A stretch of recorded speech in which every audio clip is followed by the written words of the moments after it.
ఆనాడు వైఎస్ రాజశేఖర్ రెడ్డి రైతులకు ఉచిత విద్యుత్ పథకాన్ని ప్రవేశపెడితే నేడు తన తనయుడు జగన్మోహన్ రెడ్డి ఉచిత విద్యుత్ పథకాన్ని నిర్వీర్యం చేయడానికి బోర్లకు విద్యుత్ మీటర్లను అమర్చే విధానాన్ని వ్యతిరేకిస్తూ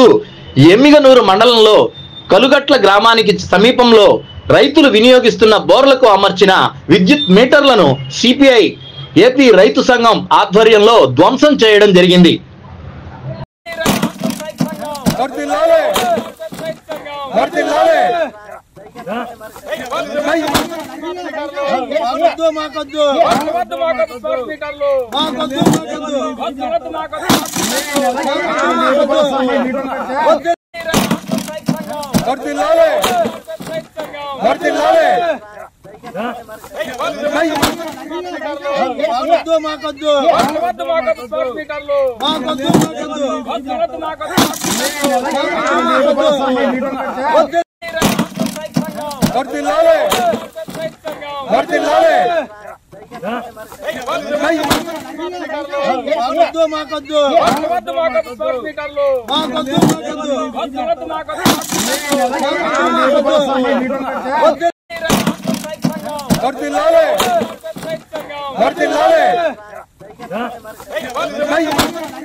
మాకొద్దు